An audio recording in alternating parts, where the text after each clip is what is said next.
ಕಳೆದ 4 ವರ್ಷಗಳಿಂದ ಬೆಳೆಸಿದ ತನ್ನ ಉದ್ದವಾದ ಕೂದಲನ್ನು ಕ್ಯಾನ್ಸರ್ ರೋಗಿಗಳಿಗೆ ನೀಡಿ ಮಾದರಿಯಾಗುತ್ತಿದ್ದಾರೆ ಮಂಜೇಶ್ವರದ ಮಜ್ಬೈಲ್ ನಿವಾಸಿ. ಮೂಲತಃ ಕಾಸರಗೋಡು ಜಿಲ್ಲೆಯ ಮಂಜೇಶ್ವರ ಮಜ್ಬೈಲ್ ಎಂಬಲ್ಲಿ ರಾಮ ಹಾಗೂ ಜಾನಕಿ ದಂಪತಿಗಳ ಪುತ್ರನಾಗಿರುವ ಮನೀಶ್ ಎಂಬ ಯುವಕ ಇದೀಗ ಸಾಮಾಜಿಕ ಜಾಲತಾಣಗಳಲ್ಲಿ ಹೀರೋ ಆಗಿದ್ದಾನೆ. ಸುಮಾರು 30 ಇಂಚಿ ಉದ್ದವಿರುವ ಕೂದಲನ್ನು ಕತ್ತರಿಸಿ ಕ್ಯಾನ್ಸರ್ ರೋಗಿಗಳಿಗೆ ನೀಡಲು ಮುಂದಾಗಿದ್ದಾನೆ. 24 ವರ್ಷ ಪ್ರಾಯದ ಮನೀಶ್ ಮಂಗಳೂರಿನ ಮುಖ ಪ್ರೋಟೀನ್ ಲಿಮಿಟೆಡ್ ಎಂಬ ಕಂಪನಿಯಲ್ಲಿ ಉದ್ಯೋಗಿಯಾಗಿದ್ದಾರೆ.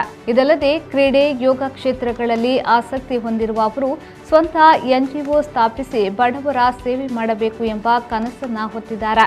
ಕ್ಯಾನ್ಸರ್ನಿಂದ ಬಳಲುತ್ತಿರುವವರು ಸಮಾಜದ ಎದುರು ಬರಲು ಹಿಂಜರಿಯುತ್ತಾರೆ.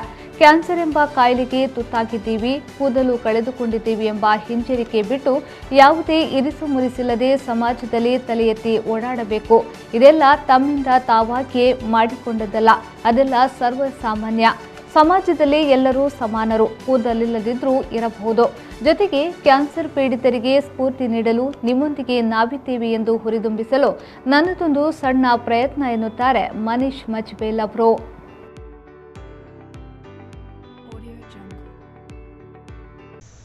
മുടി വളർത്തുന്ന ആദ്യ സമയത്തൊക്കെ എൻ്റെ അടുത്ത് പലരും പറഞ്ഞിട്ടുണ്ട് മുടി കട്ടാക്കാൻ വേണ്ടിയിട്ട്.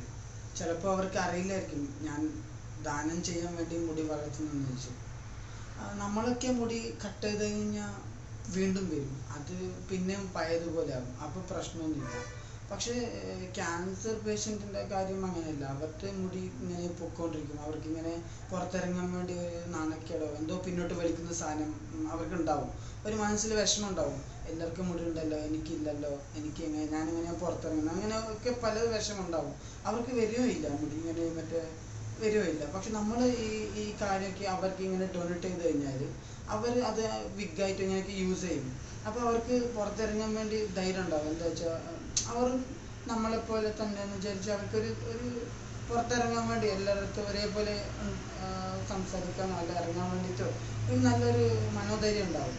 അതുകൊണ്ടാണ് ഇങ്ങനത്തെ ഒരു നല്ല കാര്യം ഞാൻ ചെയ്തു. എനിക്കൊരു എന്താ പറയുക, സന്തോഷമുണ്ട്. അവരുടെ മുഖത്ത് ഇങ്ങനെ സന്തോഷം തോന്നി. അത് എനിക്കും സന്തോഷം തന്നെയാണ്.